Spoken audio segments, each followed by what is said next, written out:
A gente chegou no momento aqui do Sermão do Monte que Jesus ele está nos levando para uma conclusão.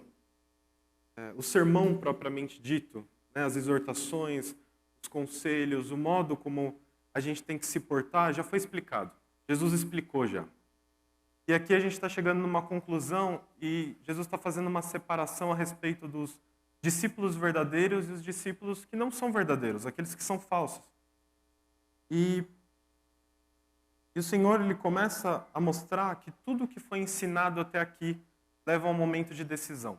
O texto de hoje leva a uma decisão. A gente já foi ensinado nas outras pregações anteriores a respeito de como um cristão ele deve...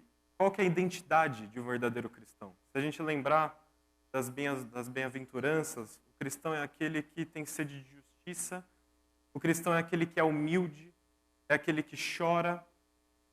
Se você não lembra ou se ainda não teve contato com o Sermão do Monte, reserva um tempinho, lê, volta às pregações do pastor André, do pastor Jair, do pastor Paulinho, volta, lembra. Porque essa é a identidade de um verdadeiro cristão. É isso que o coração de um cristão verdadeiro reflete. E depois, ele nos ensina como a gente se porta na sociedade. E a verdadeira ética não é algo que a gente simplesmente mostra, começa do coração.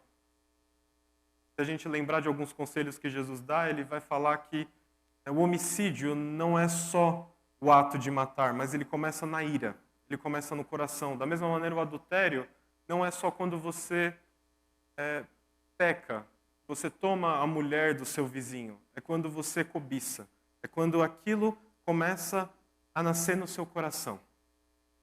E agora a gente está chegando no momento em que Deus ele está falando que Ele julga os nossos corações. Ele está olhando para os nossos corações. Se a gente for ver as outras mensagens anteriores que o Paulinho trouxe, sobre a viga, sobre o cisco, Jesus ele quer que a gente readeque a nossa visão. Que a gente tire as barreiras que estão ali nos nossos olhos, que a gente consiga ver claramente, que a gente consiga ajudar os nossos irmãos, mas que o nosso coração esteja portado diante de Deus da maneira correta.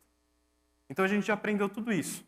E agora a gente está vendo que há julgamento. Deus está olhando para os nossos corações e isso leva a uma decisão. É esse ponto que Jesus está chegando aqui. E o sermão aqui ele está seguindo essa ideia. A vida cristã, ela não é só uma decisão pontual, não é só avaliar se eu estou correto de acordo com alguns preceitos, se eu tenho uma viga ou um cisco no meu olho, não. É uma caminhada. Jesus está ensinando que a vida cristã ela é uma caminhada e tem uma coisa que ela é interessante, ela é constante. Ela não para, ela não tem pausa, você não tira férias dessa caminhada, ela acontece. Enquanto você está acordado, enquanto você está dormindo. E alguns têm uma caminhada um pouco mais longa, outros mais curta. A minha caminhada, tem irmãos aqui que têm o dobro de caminhada do que eu tenho de vida. E faz parte, a gente vai aprendendo com as caminhadas uns dos outros. Mas se a gente está falando de caminhada, se Jesus nesse texto está falando sobre uma caminhada, a gente vai ter que optar por um caminho. Nada mais natural que isso. Se tem uma caminhada, tem um caminho. E a gente vai precisar escolher por esse caminho. E uma das coisas interessantes que a gente vai percebendo nessa escolha do caminho é que Jesus está propondo um caminho diferente. E esse caminho, ele pressupõe distanciamento, pressupõe separação. E uma separação do estilo de vida que a gente está acostumado. Distanciamento das pessoas que possivelmente a gente ama. Jesus está propondo isso e Jesus vai fazer apelos a pessoas que chegam a Ele. Se você continuar sua leitura em Mateus, você vai ver. Jesus ele propõe afastamento, distanciamento, muitas vezes abandono de pessoas que não vão seguir por essa caminhada.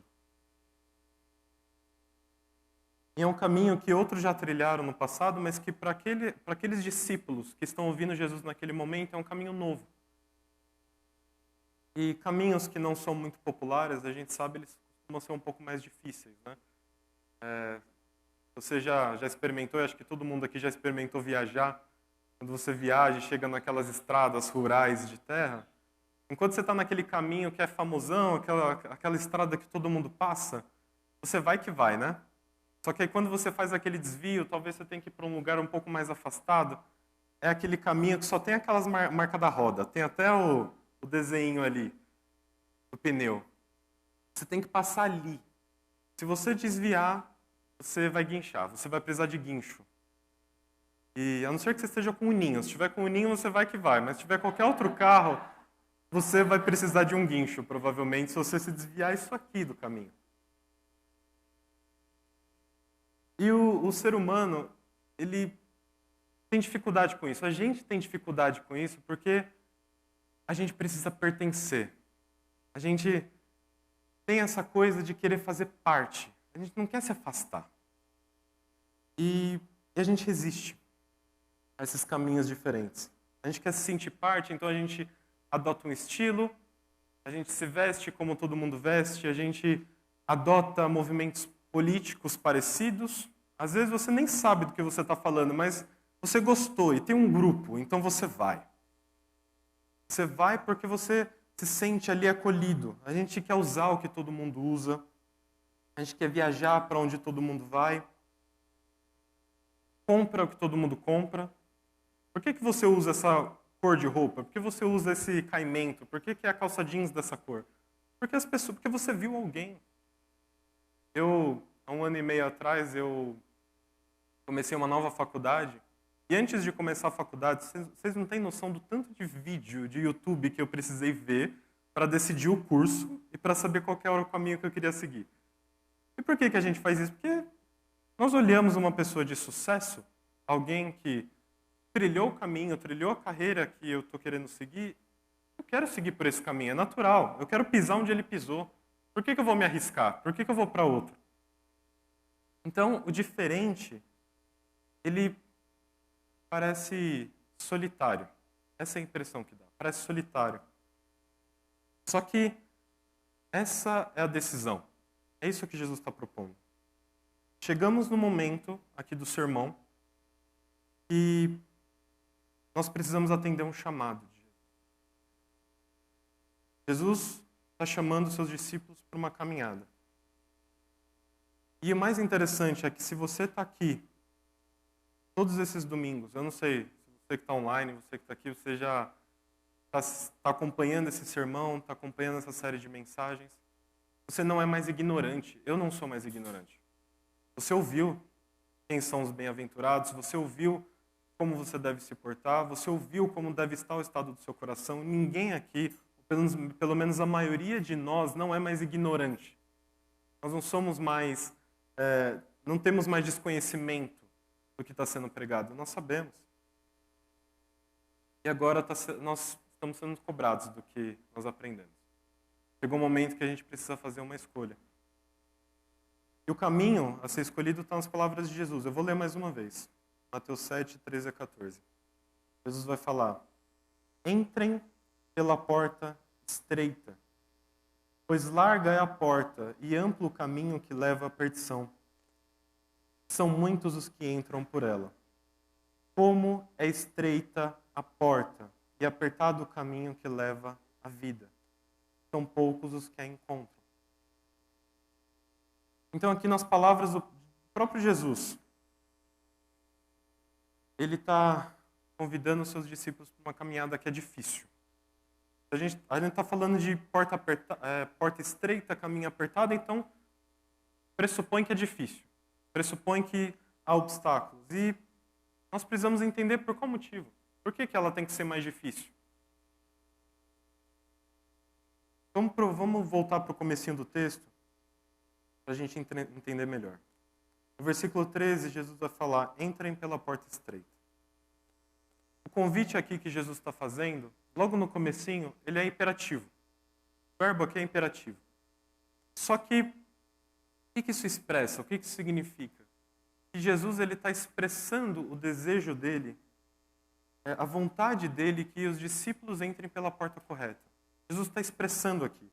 Não é uma ordem propriamente dita, apesar de ser imperativo. Não é uma ordem. Jesus não está ordenando, entra e é isso aí. Porque aqui Jesus está dizendo, e aqui pressupõe que há uma iniciativa.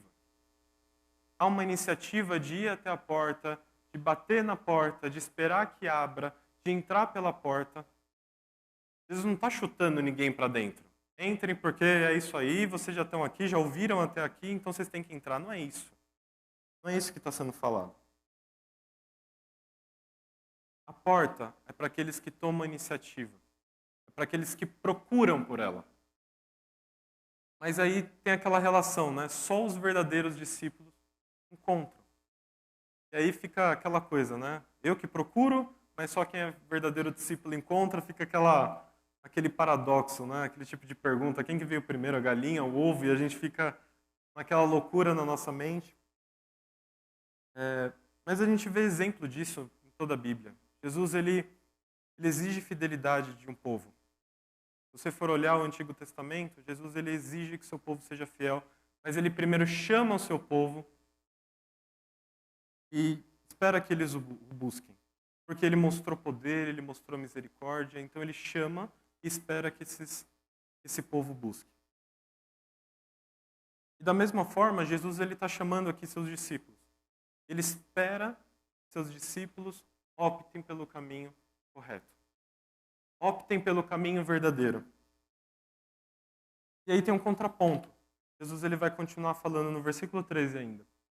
Pois larga é a porta e amplo o caminho que leva à perdição. São muitos os que entram por ela. Então Jesus aqui, ele está oferecendo um contraponto. Dizendo que há um caminho onde as multidões já se encontram. Já tem um caminho onde está todo mundo trilhando.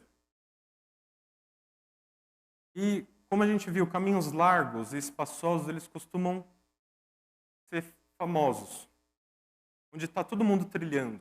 Então, os discípulos ali, eles já estavam numa caminhada. Eles já estavam indo para algum lugar.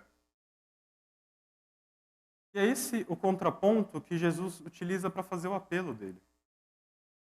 E eles foram chamados, Jesus apresentou um novo caminho, um sermão do monte.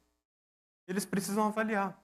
Jesus está falando, há um outro caminho que vocês já estavam, e agora algumas perguntas, elas precisam ser feitas, né? Quão parecidos com o mundo esses ouvintes eram? Quão profundo era o desejo deles pelas coisas que as multidões poderiam oferecer? O quão adaptados eles estavam com a vida padrão, né? E quando você está num caminho famoso, você se adapta. Você está ali com a multidão, o caminho é largo, ele é tranquilo, é reto, está asfaltado, foi asfaltado agora, não tem buraco, você só vai. E o quão adaptados eles estavam. É por isso que Jesus está colocando esse contraponto aqui.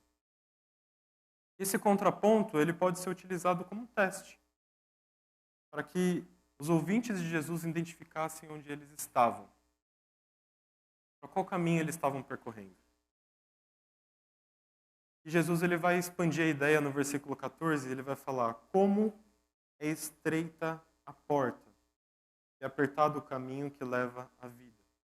São poucos que a encontram. E uma das primeiras coisas que nós notamos ao ler é que a caminhada que Jesus está propondo ela é apertada desde o início. Ela não começa larga e vai afunilando. Ela não começa fácil e, de repente, no decorrer que você vai avançando e vai conquistando ali, né, níveis e degraus da vida espiritual, vai ficando difícil porque você entendeu coisas elevadas. Não é isso.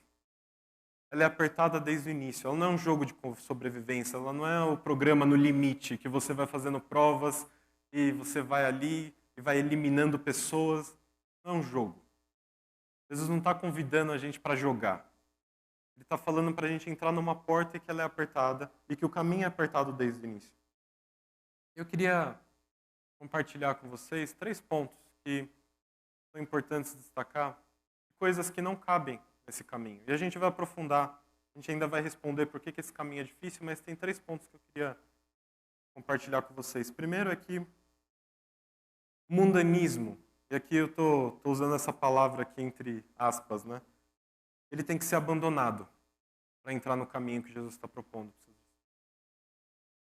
Os hábitos pecaminosos o desejo desenfreado, os ídolos que a gente levanta no nosso coração, nosso trabalho, nossa carreira, os filhos, o cônjuge, isso não dá para levar da forma que as pessoas desse caminho largo levam. Eu não estou falando aqui que você tem que abandonar sua carreira, não estou te convidando a ir para o monte e ficar isolado. O que eu estou falando é que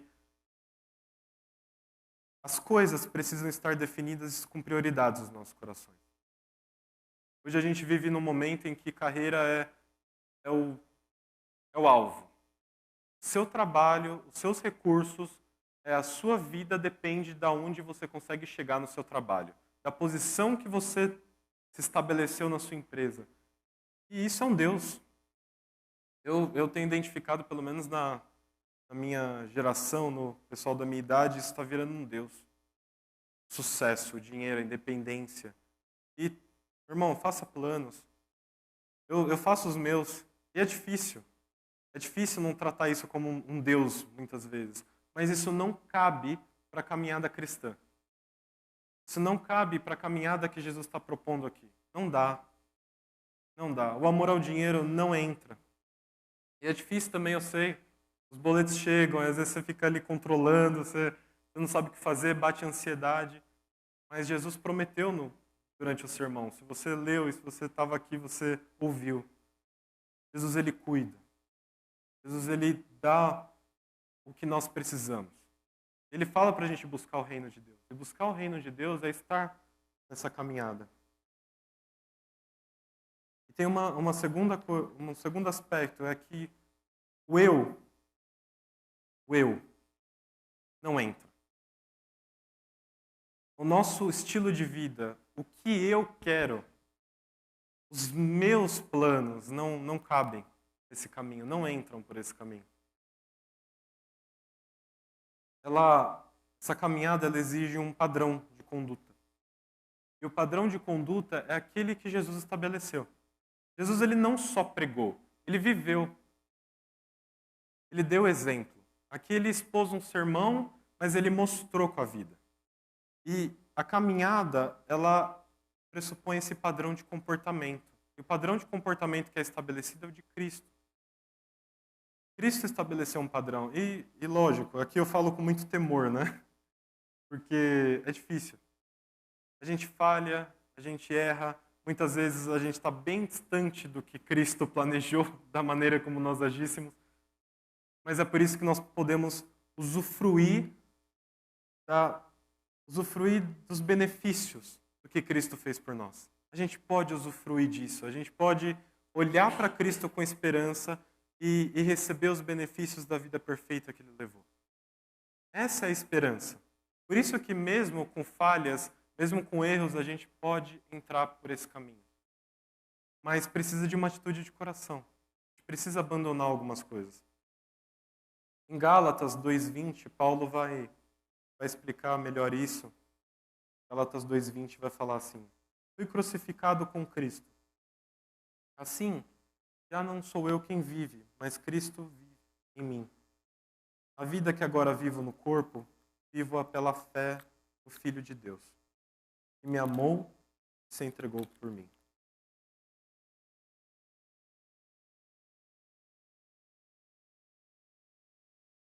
Então a vida, ela é vivida na fé do Filho de Deus. Se entregou por nós, para que nós recebêssemos esses benefícios da vida perfeita que Ele deu. E o apóstolo Paulo deixa claro que no caminho apertado, a vida não pertence mais a mim, pertence a Cristo. É Ele que nos carrega durante essa caminhada. E tem um terceiro ponto, que é a respeito do fardo.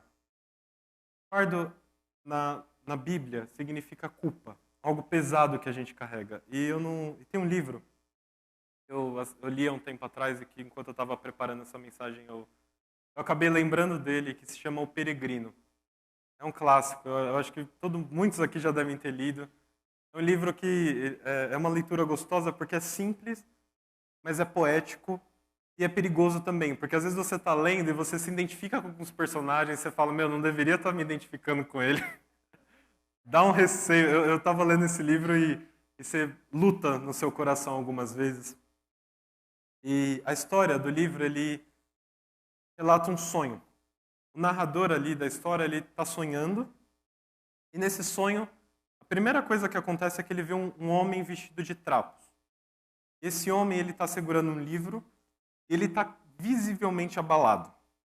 Ele está nervoso, ele está abalado, está choroso. Porque esse livro está falando que a cidade em que ele morava está sendo destruída. A cidade ia passar por julgamento.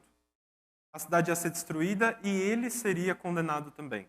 Ele e todo mundo que estava na sua cidade, sua família, sua vizinhança, ia todo mundo passar por esse julgamento.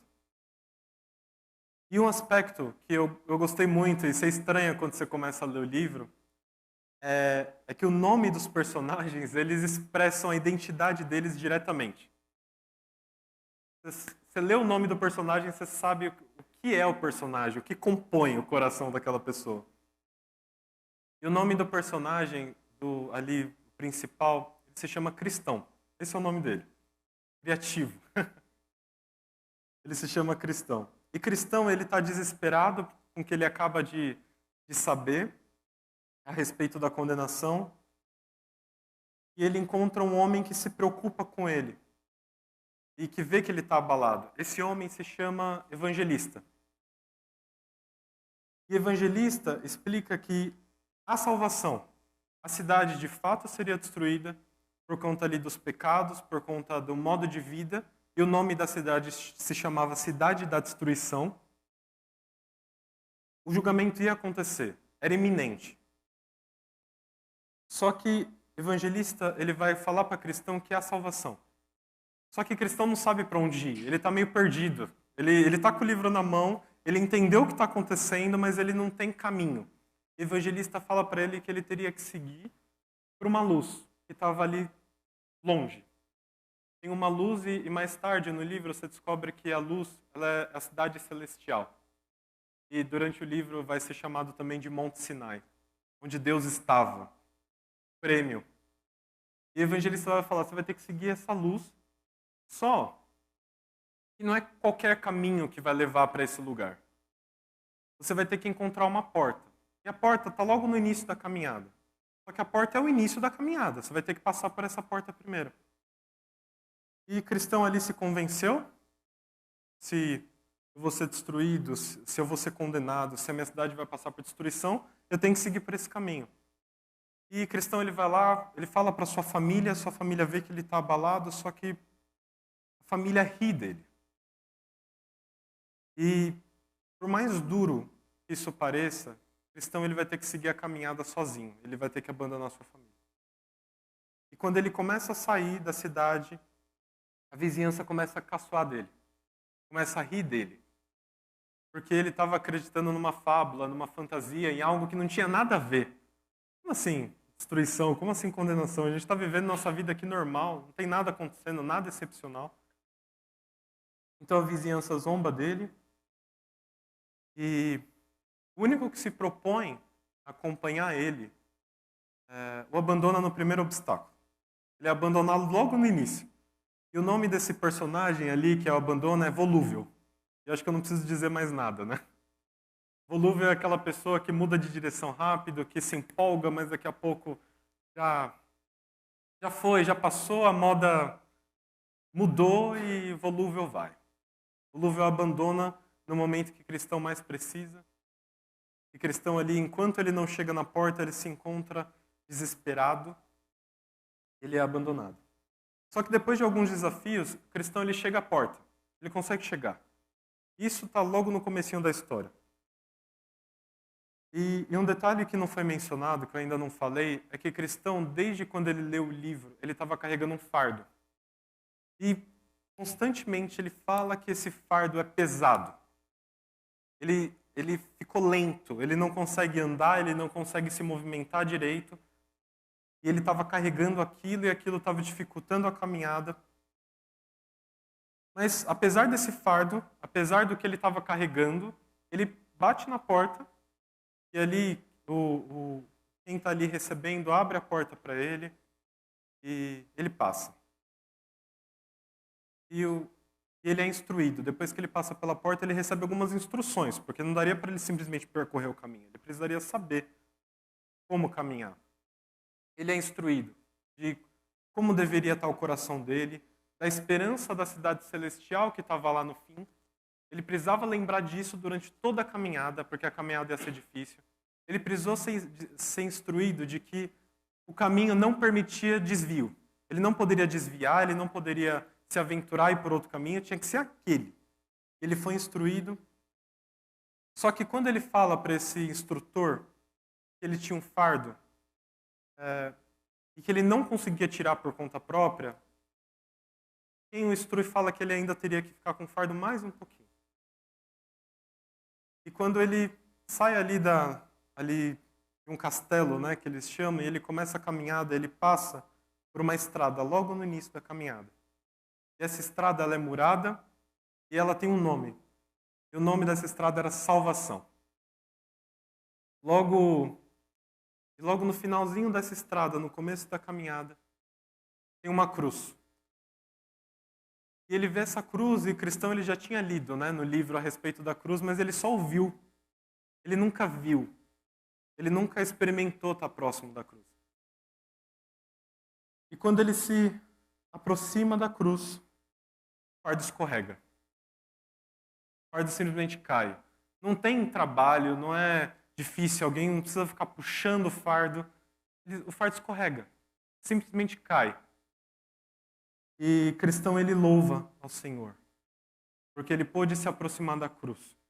Ele pôde receber os benefícios do que significava a cruz. E ele lembra do que aconteceu naquela cruz. De que Jesus foi na cruz, foi crucificado, ele pagou o preço pelo pecado e não há mais culpa. Não há mais culpa. E culpa, ela não pode ser levada para o caminho. Não pertence ao caminho. E a gente vai fazer algumas perguntas sobre se estamos no caminho ou não. Mas eu já te adianto, irmão, se você está no caminho, você ainda está culpado pelo pecado, se você ainda carrega fardo, é possível você viver sem isso. Jesus nos disponibiliza a oportunidade de caminharmos leves. E como eu falei, a caminhada ela é estreita, ela é difícil, mas você não precisa carregar a culpa. Você pode caminhar leve. E acho que uma das coisas, dos apelos que fica para quando eu estava lendo é liberdade. É a oportunidade de você se ver livre. Só que o fato do fardo não estar mais lá não deixa o caminho mais espaçoso. Ele continua estreito. E o mais interessante do livro é que quando você está lendo pela primeira vez, você tem a impressão que ele chega na porta e você fala, nossa, mas já? Está no capítulo 5. É muito rápido. Só que o foco do livro não é a porta, é o caminho. Todo o restante do livro é a respeito da caminhada. É um livro ali consideravelmente longo e ele passa por muita coisa. Cristão, ele vai se desviar, ele vai seguir um caminho que às vezes não tem nada a ver, porque ele é orientado mal. Ele vai tentar pegar atalho, ele vai encostar e vai tirar um cochilo, e isso vai comer o tempo dele, porque tem tempo. Não é ilimitado, tem prazo. Ele entrou no caminho, ele tem um tempo para chegar lá. Ele dorme, porque em determinado momento ele está cansado, ele está fadigado, então ele resolve ali tirar um cochilo e ele sofre as consequências. Eu não sei se você... Eu estava me identificando muito quando eu estava lendo essa história, eu não sei se você está. No sono, no cansaço, na tentação de tentar pegar um atalho.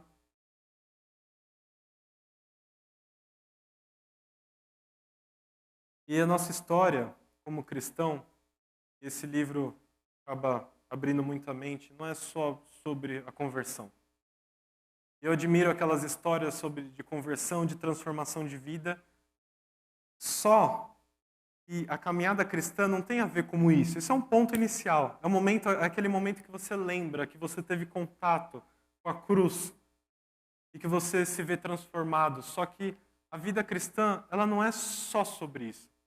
Ela é sobre o dia a dia. Ela é sobre a caminhada. Ela é sobre um passo atrás do outro. E a história do peregrino mostra o tipo de decisão que a gente tem que tomar a partir desse texto. Então, a gente viu 3 pontos. O mundanismo não entra. Eu tenho que adequar meu coração porque o meu eu também não cabe na caminhada e não dá para caminhar com fardo. E agora a gente chega no momento de decisão. Os verdadeiros discípulos já confessaram a Cristo e que assumem o Sermão do Monte como estilo de vida são os que encontram o caminho estreito. E qual a exortação aqui?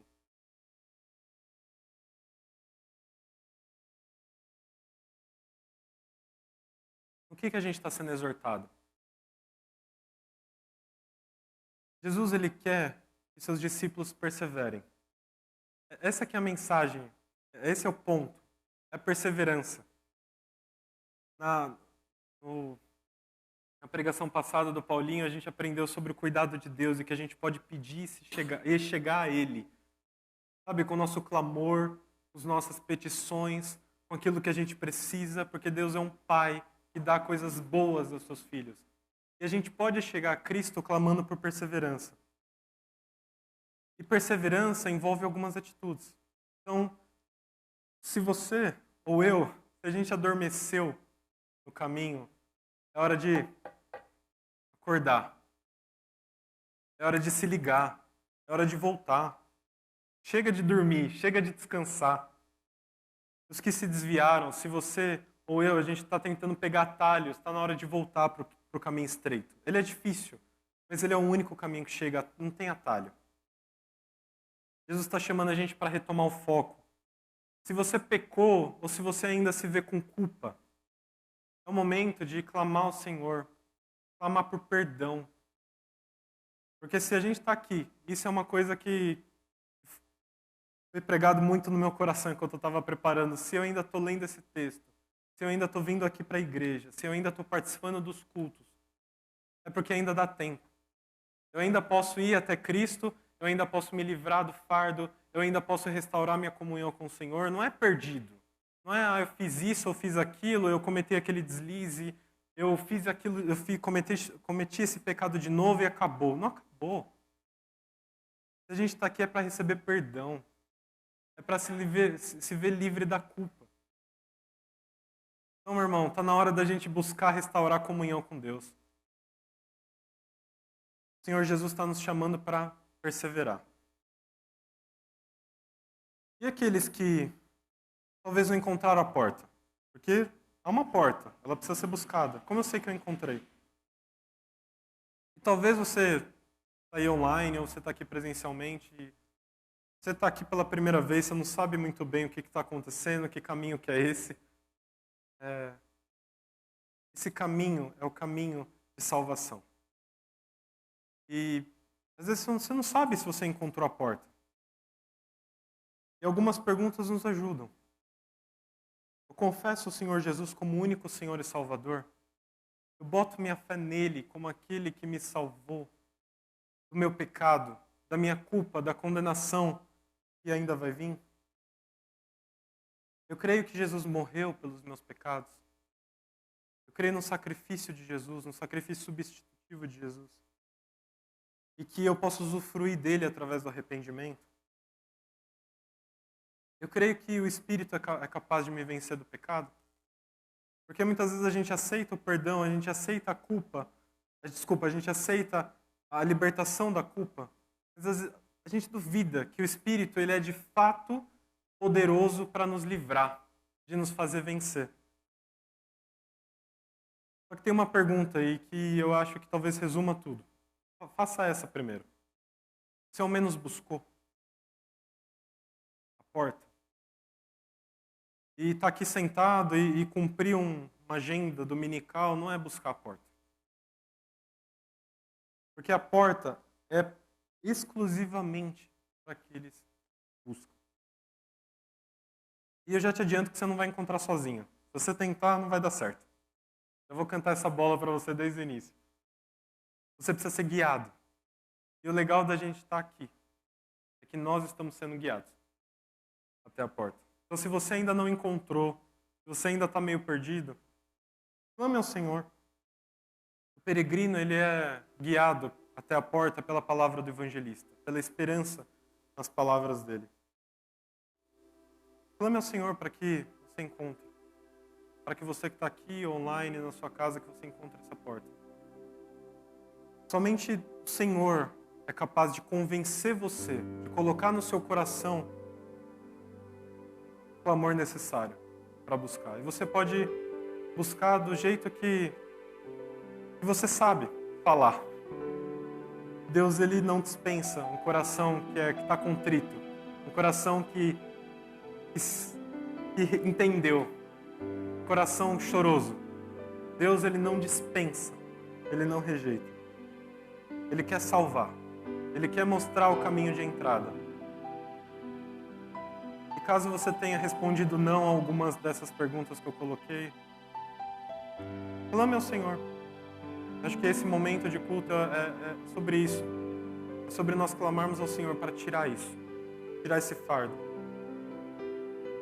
Clamar ao Senhor para que caso você que já esteja na caminhada, e eu acredito que a maioria de nós estejamos, e se você se sente fraco, se você está desmotivado, não é eu que vou te dar essa motivação, é Cristo.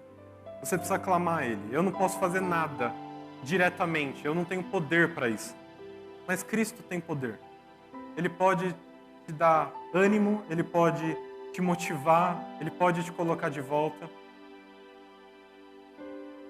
E a cidade celestial que o peregrino, que o livro mostra, está lá. Não é só um livro, não é só uma fábula, não é só uma historinha. Está lá. E o apóstolo Paulo, ele vai nos lembrar isso lá em 2 Coríntios. Eu passei por esse texto naqueles planos de leitura. E Paulo vai falar à igreja de Corinto e vai relembrar eles da esperança. 2 Coríntios 5, do versículo 1 a 5. Vai falar assim: sabemos que, se for destruída a temporária habitação terrena em que vivemos, nós temos da parte de Deus um edifício, uma casa eterna nos céus, não construída por mãos humanas.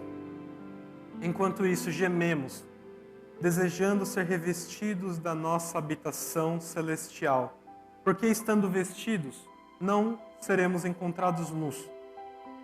Pois enquanto estamos nessa casa, gememos e nos angustiamos, porque não queremos ser despidos, mas revestidos da nossa habitação celestial, para que aquilo que é mortal seja absorvido pela vida.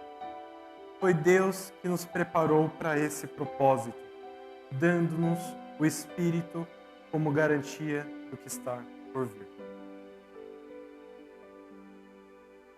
Esse é o prêmio, gente. Esse é o prêmio para o fim do caminho. E é por isso que a gente tem que entrar nele. Respondendo a pergunta que eu fiz lá, por que a gente tem que entrar no caminho mais difícil? A vida já é complicada. Por conta disso. Por conta disso. Porque tem um prêmio lá. Tem uma cidade celestial esperando. E eu espero que todos nós, aqui como igreja, nós cheguemos lá. Alguns vão chegar antes, outros depois. Não tem problema, essa é a vida, mas que nós cheguemos lá. E eu queria que a gente orasse. Eu vou orar por dois motivos de oração, principalmente. O primeiro é que, pela perseverança. Eu, como você, e como Elias, como eu comentei, nós somos humanos. Apesar das experiências diferentes com o Senhor. E eu vou orar para que nós possamos perseverar. Nós possamos continuar na caminhada, nós possamos voltar, nós possamos nos livrar da culpa. E se ainda nos persegue,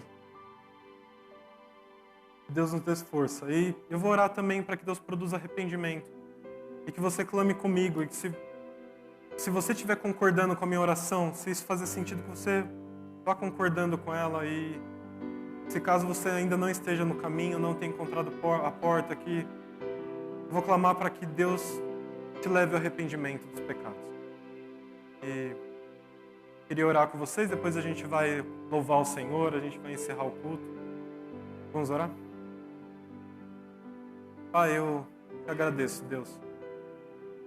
Te agradeço por essa oportunidade de estar aqui com os meus irmãos. E, Deus, Um texto como esse, a gente só pode clamar ao Senhor para que o Senhor nos ajude a caminhar.